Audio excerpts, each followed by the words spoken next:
And so anyways, so that's what I do for a living, is I go around and I train people about React half the time, and then the other half the time I'm writing code and releasing it as open source on our GitHub. So github.com/reacttraining. And you'll see all of the stuff that we work on. Obviously, the most popular thing being this React router thing that we built a couple years ago and that we keep working on. This has kind of been a labor of love over the last 3 years. And so I've had kind of a lot of experience in the React community and met a lot of amazing people. And you know, I think just over the course of time, trends kind of, they come and they go. And I wanted to kind of talk about that a little bit tonight. And I wanted to kind of take a critical look at something that I think is a trend that has like really taken hold recently. And I'm not personally a huge fan of it. And I don't want this to be kind of like, you know, just another sort of like dogma or trying to swing the pendulum back the other way. I just want to think about it critically and say, okay, why are we doing this? What are the advantages of doing it?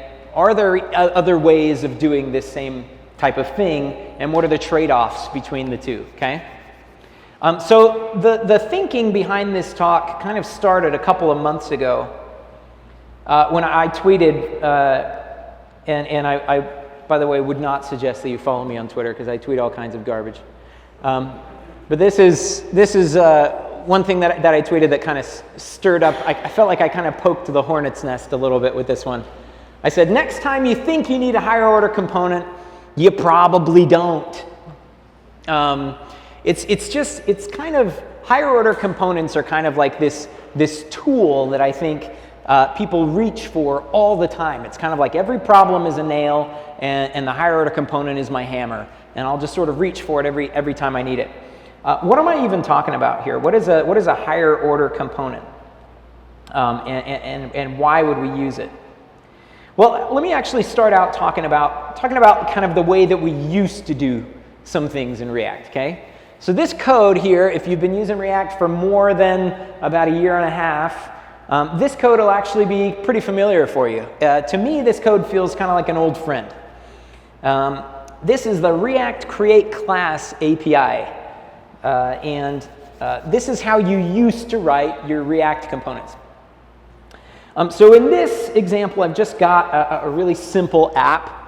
And I've got this div that's basically stretching to 100% of the browser window height.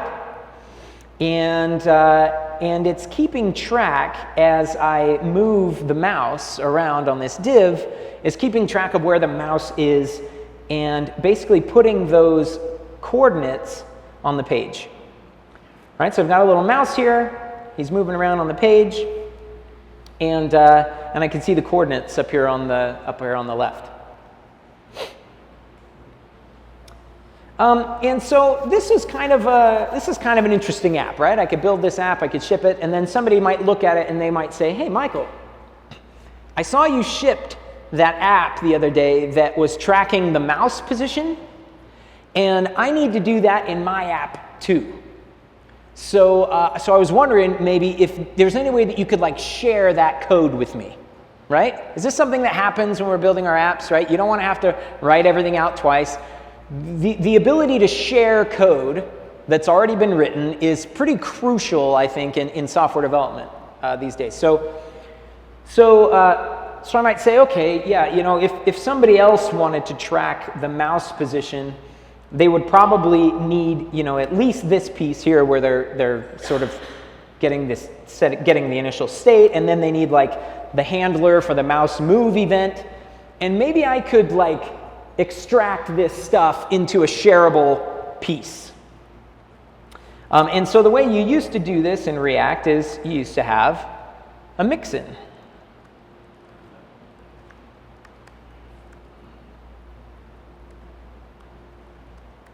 Okay? So I would take that code and I just copied and pasted it. I would take the code that's like the common chunk that we both want, and I would put it in this Mixin. This Mixin is just a plain object. And then in my create class code, I could say, hey, the Mixins are I want you to use this mouse mixin. Okay?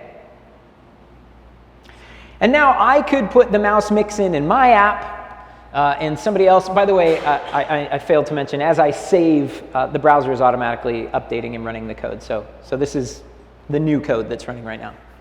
And so I could say, I extracted this common portion into this mouse mixin. You can use it in your app too. How many people thought you were going to come to a React meetup in 2017 and see somebody talking about create class in Mixins? Yeah, it's kind of an old technique, right? So like, why is this an old technique? Why did it go away? Well, for one, and I think the biggest reason why this went away is because the React team said, hey, look, ES6 classes are coming. We've got our own kind of idea of what a class is. We'd rather not have our own idea of what a class is. We would rather just use ES6 classes. And the ES6 classes don't support mixins. So mixins are gone, okay? But I think that was the major reason is we don't want to have to support this create class thing anymore. We just want to use ES6 classes. So that's a huge reason. That's totally fair enough. Huge reason. But mixins had some other problems too. And I want to kind of remember what those problems were because higher order components were invented to solve some of these problems, or were invented to sort of be a substitute for sharing code like these mixins do. So one of the problems that we had with the mixins was, it wasn't always obvious, for example, where this state was coming from, right? I mean, if this code over here, this mouse mixin, lives in a completely separate file, and the only thing I'm looking at is the app, maybe I've got an entire list of mixins here. A mixin, and the B mixin, and the C mixin. And if I'm doing a lot of that kind of thing, I might look at this state down here and go, where is this state even coming from? Which one of my mixins is the one that's providing this state? And I would see people that would say something like, mixins that manipulate state are bad. Mixins that provide methods are good, but not if those methods manipulate state. Mixins that manipulate state make your code harder to read, harder to follow. So that's a valid critique. I think that reading code is incredibly important. Like the more explicit, the better, right? So if in this case, this is like some indirection, I'm hiding this state manipulation off in this separate file. Another problem with these mixins was that, what if you had two mixins? You were already using the mouse mixin, but then you also had another mixin like the bad mixin. And the bad mixin said, hey, I want to control that X state as well. Right, so this is like an evil laugh, right? Think about it like an evil laugh. So I'm going to mix in the mouse mixin and the bad mixin. And now both of them are trying to control this X state, right? So not only, I don't only just have one of them now, it's two of them. And in this case, React just throws up its hands and says, hey, hold on. I tried to merge two objects with the same key, X. This conflict may be due to a mixin. In particular, this may be caused by two getInitialState or getDefaultProps methods returning objects with clashing keys, right? So they're catching this one for us. They're saying, hey, you've got two mixins that are trying to manage that X state. You should figure out what's going on there. They're clashing, okay? So I want you to remember some mixins as we keep on going. Yeah, Brian. Is that because one's a string and one's an int, or did that not happen? It's just the duplicate keys. I could create this as an int and say that, and they would still give me the error, right? They're just upset that I've got two mixins that are using this X key. Okay, so these are some of the problems with mixins. Again, ES6 classes don't support them, and we don't want to have to maintain create class. It's not always obvious where the state is coming from, and there is the potential for naming conflicts and collisions. So we were kind of, wrestling with this idea of losing mixins because we wanted to move to ES6 classes, but at the same time it was like, okay, well, how are we going to share code now? Because like I don't want to have to, if somebody needs some piece of my code, like that was important, that was cool that I could share code by just using a mixin. And it was, let's see, so this was 2015. I don't know if anybody remembers this gist, but this was, let's see, the first comment was February 11th, 2015. So this is kind of ancient history by now. But this was the very first gist that I ever saw where somebody was like, hey, maybe a higher order component can solve this problem. So this was a gist made by Sebastian Mark-Boga, who is obviously one of the core contributors to React, very intelligent man. I don't want to take anything away from him with this talk at all, or any of the people who have used higher order components or anything. That's not what I'm trying to do. I have the utmost respect for him. But I do think that when he was putting this out here, he was kind of like, what if, right? What if this is a way to share code instead of the mixins thing that we're doing right now? And so the higher order components pattern goes like this. You basically have your higher order component is itself a function that is used to kind of enhance another component, okay? The way that it enhances it is it could keep some state or some data around, and then it could pass that data in as a prop to your component, okay? So in this case, we could take like information that is shared, we could put it up into the higher order component, and then we could just wrap all of our components in that higher order component, and it would give us the stuff that we need as props, right? That's the pattern here. And it gets its name from higher order functions. So I just want to talk about this for just 30 seconds.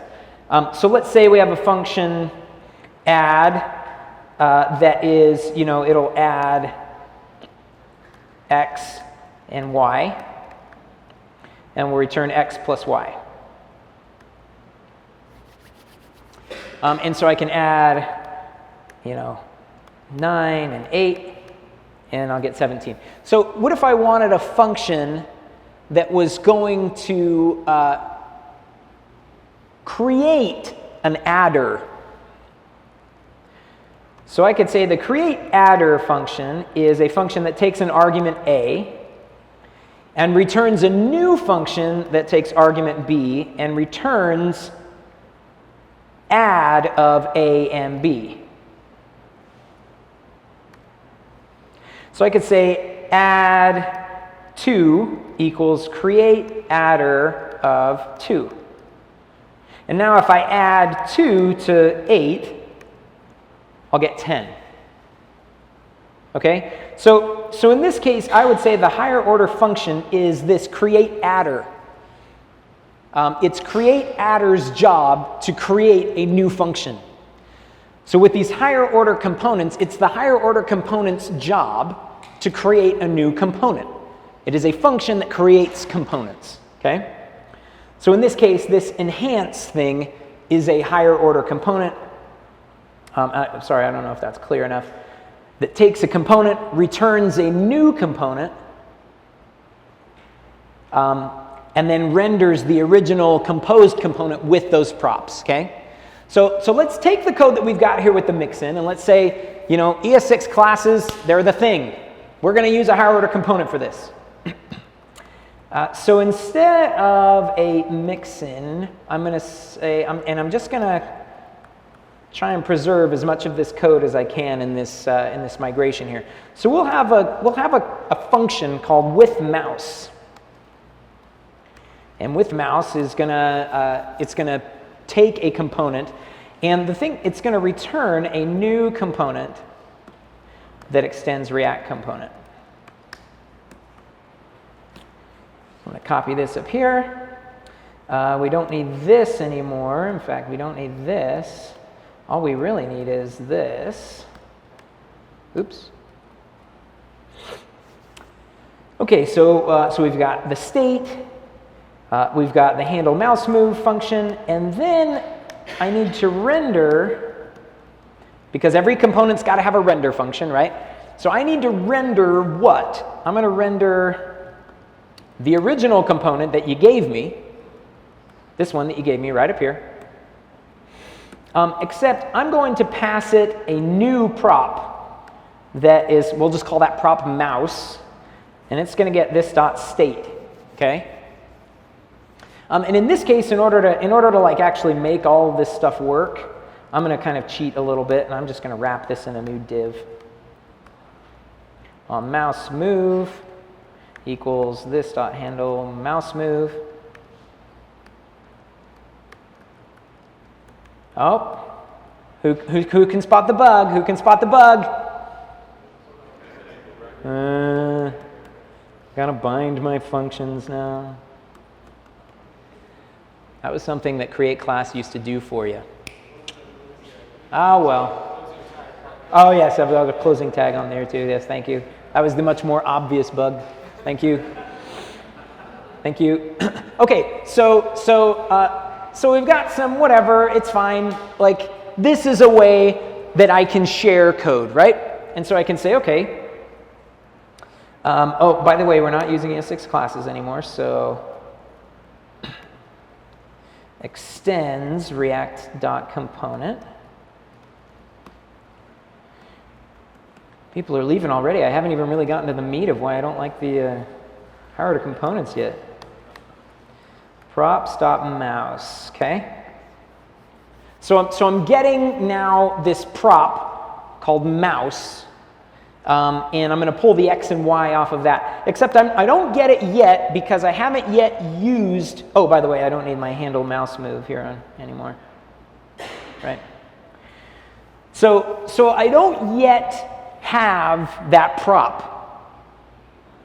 So the pattern of higher order components goes, you know, I have to create a new component called app. We'll just call that app with mouse. Sorry if that's getting a little low. App with mouse is going to be with mouse of app. And now instead of rendering app, I'll render app with mouse. So unless I made a mistake, everything still works. And we're using ES6 classes. Problem solved, right? We're sharing behavior. That was the problem. The problem was we needed a way to share behavior. Well, we've got it now, right? Anybody on my team can use the with mouse higher order component. They'll get that mouse prop. It's done. Or is it? Are there any problems with my higher order component implementation here? I'm not passing the props down, right? So, you know, the problem is, like, somebody could, you know, usually the way that this happens is I say, you know, it's like this, right? Like I stick this component in a separate file, and then I export it, and then whoever is importing that thing isn't really aware of the whole with mouse thing. They just know that they're getting an app component. So they want to make that component,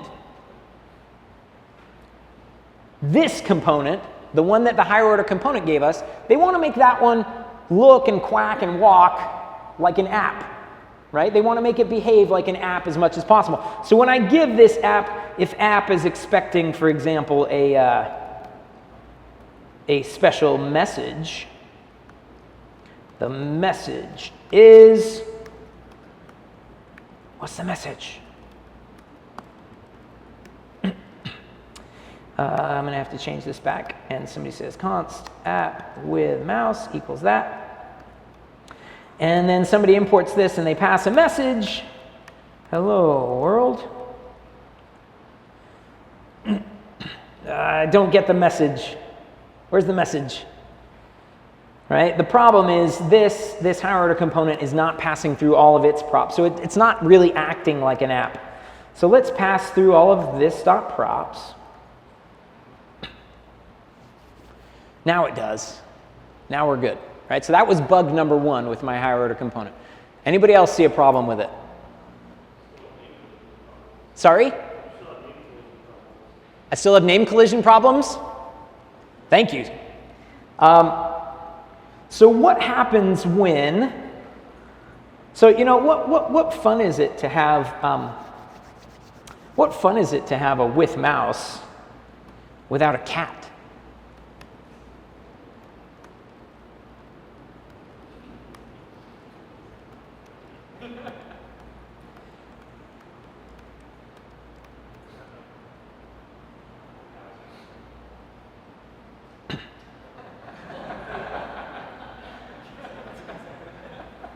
So this cat is like chasing the mouse around, right? So does this ever happen, right? Where you're using multiple higher order components on the same component? Sometimes you wrap it multiple times. I saw a tweet the other day. The website will remain unnamed, but it was a very high-profile sort of Silicon Valley tech company, and I think there were like 8 or 9 higher order components in the chain wrapping like one component, right? So people take this pattern and they just, like I said, every problem is a nail and the higher order components is the hammer, and it's just like whack, whack, whack, whack, whack. So it's not too uncommon these days on a team where people really, really like higher order components to wrap these things many, many, many times. And as has already been pointed out, from weed maps here, we've still got collisions, right? So let's take a look at this with cat thing. So this thing I don't really want to dive in here. It's got a little bit of it's got a React motion stuff going on. But basically here's the part where we say render the component with all of my props. And if this thing decided to pass a mouse prop,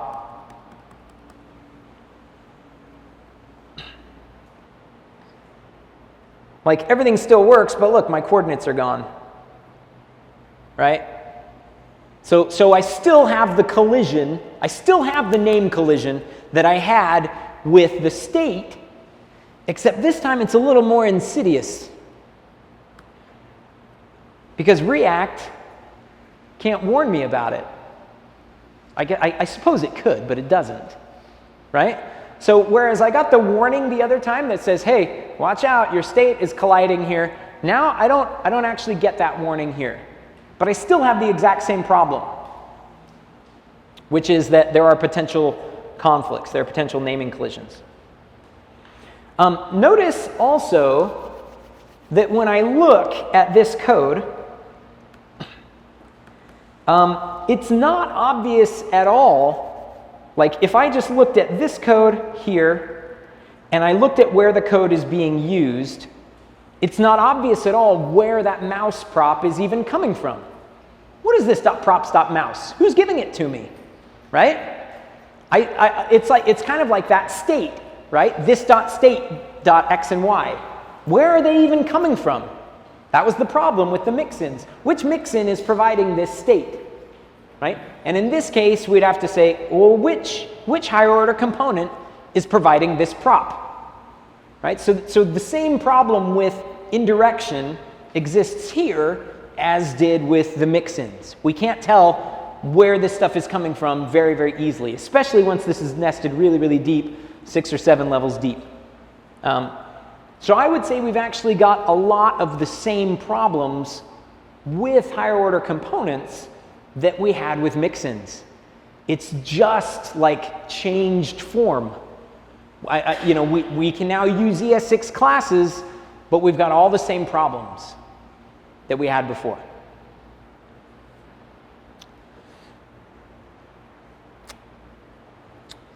And so what I was talking about when I said on Twitter, I said, hey, next time you need a higher order component, you probably don't. I followed that up with this. I said, I can do anything you're doing with a higher order component using a regular component with a render prop. And then the come fight me part was just a joke. I think some people whose English is their second language kind of said like, whoa, this guy really wants to fight about this. It's like, no, it's It's just a joke. Like, you know, don't really fight me over this, but so what does that mean? What am I talking about? I can do anything you're doing with a higher order component, with a regular component, and a render prop. Oh, I almost missed this one. This is a little bit more of an abstract concept, but please stay with me. So I want to ask you, where is the composition happening here in this scenario? We talk about composition all the time in React. Composition is better than inheritance, right? Where is the composition happening in this scenario? Where am I composing in new behavior? Right here. I'm doing it statically outside of my render function. I'm doing it out here at the module level scope when at creation, at component creation time or class creation time. Okay? This is not dynamic composition. This is static composition. Okay? And I just want to point out that like the whole React flow is very dynamic. And so whenever we start doing static things, this was the first version of React Router, was static. We would statically analyze all of your routes, and then we would go and try and map, and then people would say things like, well, how do I hot reload a route? Or how do I like hot reload, you know, some of that code or a piece of my route config? And we were like, I don't know. That stuff's all static. It's all declared right up front at router creation time, right? That's what static means. It doesn't change. So we're going to have to recreate the whole router just because you want to reload a piece of it, right? We have to be very, very careful whenever we're doing things statically up front. That word means that those things don't change. So we have to be darn sure that that's exactly what we want, right? Because these things, higher order components do not compose dynamically. You compose them statically once outside of render. Everything dynamic, all dynamic composition happens inside render. Here's the dynamic composition. Okay, so that's my other beef with these, which, by the way, was not a failure of Mixins. Well, I mean, it kind of was. You couldn't change the Mixins of a class afterwards, so that part was static. But anyway, I digress. So remember, the composition here is static. So when I say that I can do anything you can do with a higher order component, I can do it with a regular component and a render prop. What am I even talking about? So a couple of years ago, I think it was actually later that same year that Sebastian posted this, 2015. It was at React Europe that year when Cheng Liu came up and he got up on stage and he kind of like showed us all the React Motion API, right? Which was this. I'm using it here for my cat. So React Motion takes a children prop, which is a function, and essentially you give it some style, and then it kicks out the interpolated style, and then that's the one that you use to render with, right? So the question is, you know, what does a motion render? Well, a motion renders whatever you tell it to render after it tells you what the interpolated style is, right? So that's a very, very powerful idea, this idea of, you know what, I'm going to do some work, and then I'm going to give to you some state. In this case, the interpolated state. I'm going to give to you some data, and then you're going to tell me what I render. You're going to give me a function, a prop, that I'm going to use to render with. So that's why I call this technique a render prop, because it's a prop that I use to know what to render. Okay? So how can we apply that same concept here? So we're going to have to do some refactoring here. So instead of a with mouse component, I'm actually just going to have this be a regular component. So class mouse extends React component. Fair enough. Down here, it's not going to, you don't give it a component to render.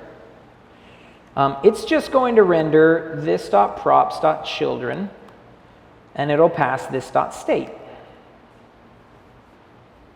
Okay? So we're gonna give mouse a render prop, and instead of mouse taking another component and passing the mouse prop to that component, we're just gonna give mouse a render prop and say, hey, mouse, here's a children function, here's a render prop. You use that, give me your state, and I'll tell you what to render. So down here, we can actually use a mouse.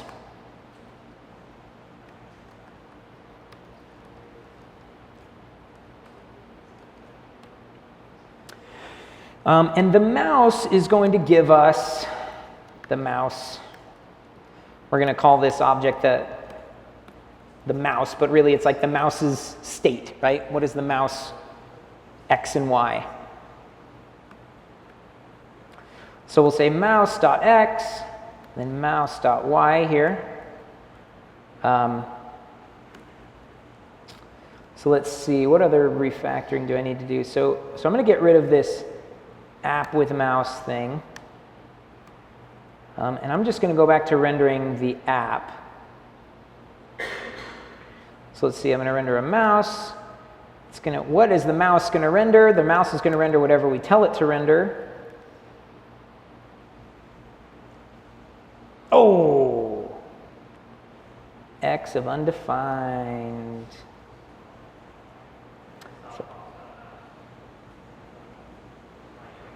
Oh, thank you, sir. Yeah, that also goes away, right? No more like, where did I get this prop from? Who gave me this prop? Who gave me this state? That was the question with Mixins. Where did this state come from? The question with higher order components is, where did this prop come from?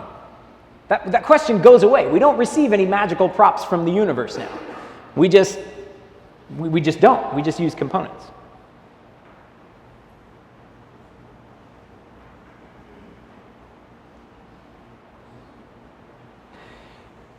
Okay, so let's contrast this a little bit with the approach that we were taking earlier with the higher order components.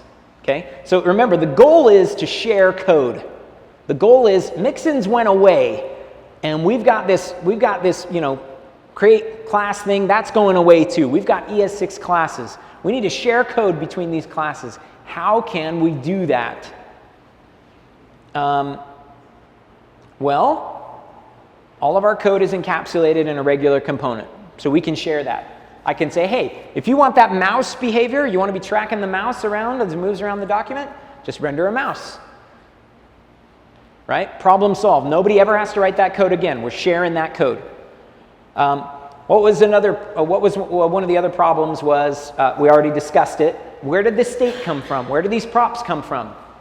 It couldn't possibly be more explicit where it's coming from. The mouse is giving us this state right here in the render callback. The other problem was naming collisions. Thank you. They're just not there anymore. We don't have naming collisions. I mean, not unless you do something like really dumb, like mouse equals something else. But at that point, you're just that's your bad, you know? Don't rename your variables right before or reassign your variables right before you need them, right?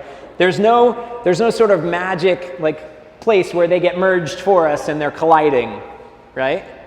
It's very, very explicit. And then the other problem, which was kind of the last thing that I mentioned about higher order components, is they compose statically. But here we've got dynamic composition. And what do I mean? Take the output of the mouse and I wanted to pipe it into another component. How could I do that? Let's say, for example, let's go over here and let's copy the cat code. Let's make our with cat thing here. Let's make this thing a component too. So here we go. There's with cat.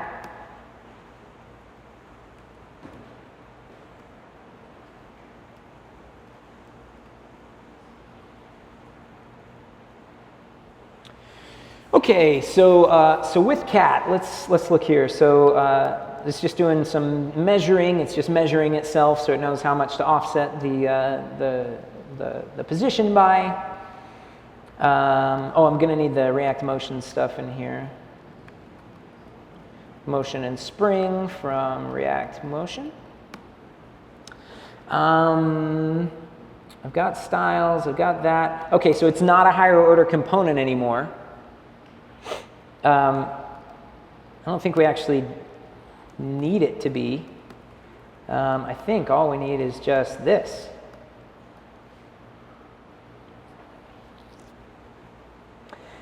Except, let's see, where is it going to get? OK, so it's getting the mouse as a prop. And instead, well, I guess we could actually still just provide that prop. Look at this. Why don't we just say this? Here you go. Put a cat right there. Here's your mouse.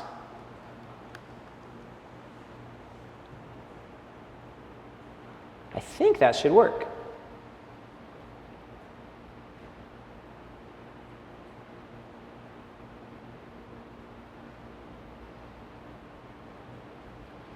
People are less entertained this time than the cat is. They're like, yeah, we saw that, dude. Like, make it something else. Make it like a dragon chasing the mouse around. That'll be cool. Yeah, two cats. Approaching it from different angles, right? Like just claws bared. This is a happy cat. That's not even that interesting. So we avoided almost all of the problems that we had with both mixins and higher order components, which I said higher order components got a lot of the same problems as mixins. In fact, they have some even worse problems. They're even a little bit more insidious. We're using a regular component, and we're composing inside render. We're not statically doing the composition anymore. So at this point, you might look at this and you might think, for real? I got to take all my higher order components now and I got to rewrite them as components? You know what proves, I think, that this pattern is more powerful than higher order components? Is that you can write any higher order component with a render prop. Don't believe me? You're like, yes, we believe you. What are you talking about? So what if you wanted to do, let's see, so what if you wanted to do this? What if I wanted to keep my with mouse higher order component? Let's see, I can return a class extends React.component, render, do the dance, return the component, pass the props. By the way, that's only like half the dance. If you really, really want to get into the dance, like there is a lot of other stuff to do. I'll show you in just a second what we had to do in React Router. And so if I wanted this to work, couldn't I just put a mouse here?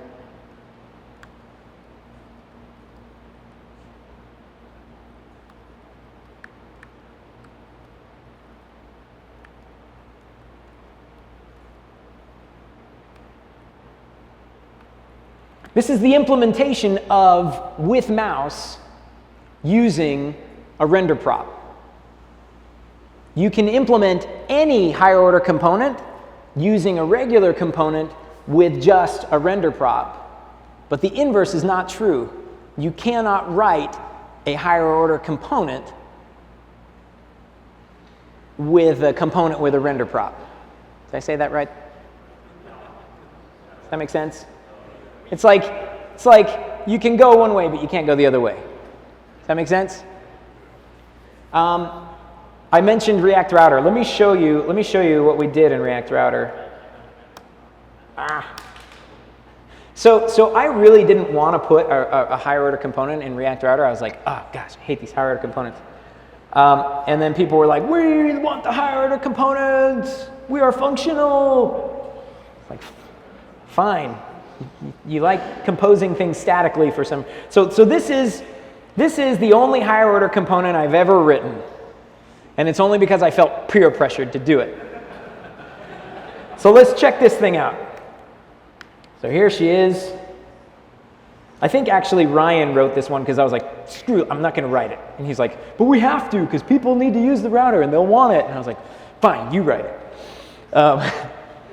So this is a taste of, like, if you're writing a React library, this is a taste of some of the ceremony that, like, eventually you're going to get PRs for all of this stuff from people who are like, hey, your higher order component doesn't do this and it doesn't do that. And honestly, most of it, remember I said those higher order components are like wrapping other components?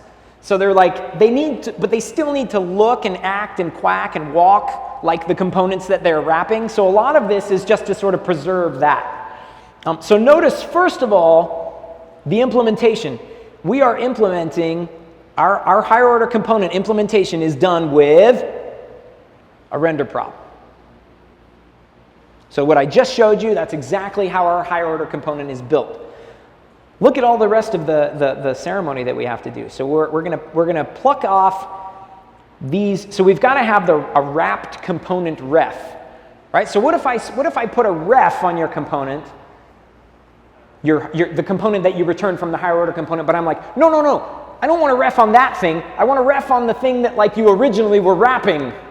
That's the real place that I want to ref. Maybe you're doing like an animation or something, and so we're like, okay, fine. Here's your wrapped component ref. Because we're not the component, we are not the component you are looking for. It's really the component that we wrapped. That's the one that you want. So you got your wrapped component ref. Pluck off the remaining props. This is basically the this.props, props, and then we pass in all of our route props. But then the other stuff that we've got is, we've got to sort of like modify the display name. We've got a static, sort of reference to the wrapped component so that people can do. I don't know what they're doing with that, honestly. And then your custom prop types. Oh, and then here's an interesting thing. So hoist statics, right? Like your wrapped component could have a bunch of static properties that people need to read, right? So when they import that thing, like maybe they need to read those static properties. So somebody went out and created a library that's going to make you like hoist your statics so that they'll be on the component that gets returned from the higher order component as well. Does that make sense? So we're basically just doing a lot of work to make this thing look and act exactly like the component that we are concealing, when in reality, like, we didn't need to do it at all. Like, you could just put a route and a render there and avoid all of this, okay? So I really sincerely hope, as a community of developers, I've tried my hardest to, like, just kind of talk about this in a way that shows respect for, like, where we've come from, for the people who have gotten us here, and I do respect everybody who's gotten us here to this point. But I also think that there are some huge gains to be had by just kind of looking at this thing sort of objectively and saying, okay, this doesn't really solve a lot of the problems that we were trying to solve when we were trying to invent a replacement for Mixins. And anything that we can do with these higher order components, we can do without the problems by just using a render prop. Thank you.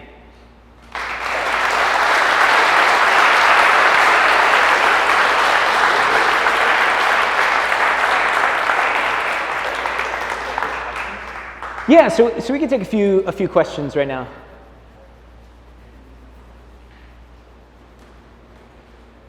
Yeah. Sorry, speak up. So the component that does the prop, the function of the child, is there any optimization? I'm not pretty sure how but that's like you pass in anonymous function, it's going to be great on the render. For a mouse move, theoretically creating a new closure on every single. So creating functions in render, is that the concern? Yes. You're creating an anonymous function in render? Yeah, I'm not very concerned about that. Creating a function is just not an area that I'm interested in optimizing right now.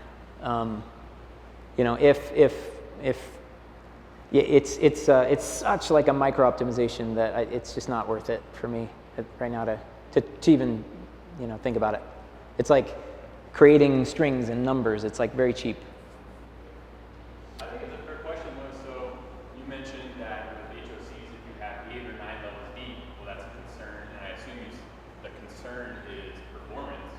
Yeah. Okay, so, and I look to you guys for some of these answers because gauging performance is really tough, but even anecdotal performance measurements is better than nothing. So you guys have been, you know, you do training and you go around to all these companies and you talk to the big companies, and so the question is about performance, and this is always the question when it comes to React, is like, I need it to be as fast as it possibly can be. I do not believe in sacrificing performance for code readability and code maintainability, and that is always what I'm optimizing for. And when performance problems manifest themselves, that's when I tackle them.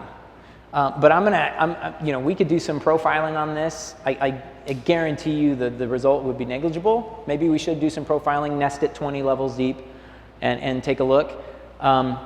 These aren't, but I'm not using like pure components here, right? So I don't even care really if I get new functions or not in that case.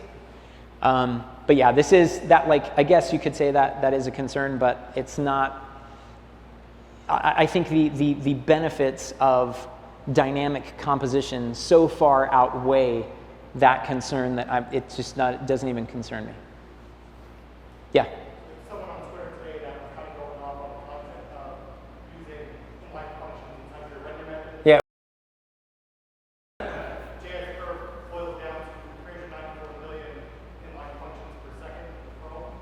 So unless you're calling your render method 394 million times, the performance is going to go down. But what if I need 95 million renders per second?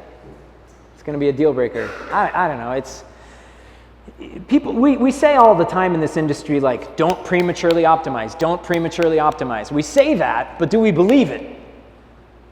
If we believe it, then like let's not prematurely optimize, and let's wait until there's a problem, and then we'll optimize it. Then we'll fix it.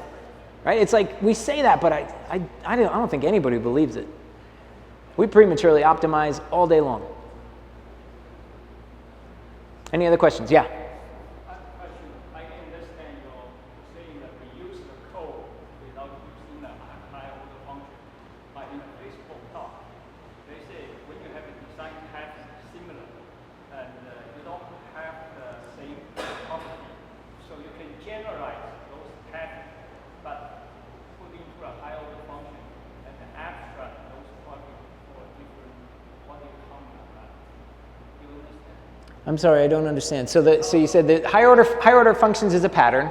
Yeah, the way they create a higher order function because you have some design pattern repeatedly used in everywhere in some of the code. Okay. So they generalize the similar code, but in detail they have a different property.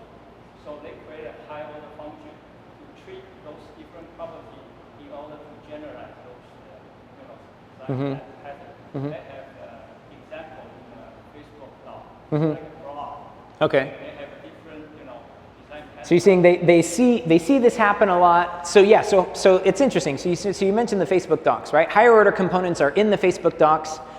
Render props are not currently in the React docs on Facebook. I need to make a PR to do that because I think they're awesome. But so as far as generalizing patterns goes, I think this is just as important of a pattern as the higher order components are. And I've tried to demonstrate why I think that. But it's a pattern that is able to be generalized just like the higher order components pattern is able to be generalized. Like I don't think there's a problem there. Maybe I'm misunderstanding. Maybe we could talk about it a little bit later after.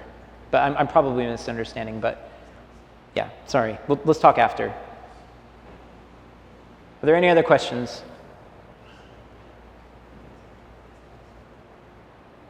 Yes. Please speak up. I'm having trouble hearing tonight. Okay, not really a question, but I just wanted to bring up the idea of what's going to show up in like the React developer tools. Yep. Like with all the HoCs, you just end up with like this one component that has with styles, with round, blah, blah, blah, this like giant thing. But using render props, most likely it will end up being a nice tree. Yeah.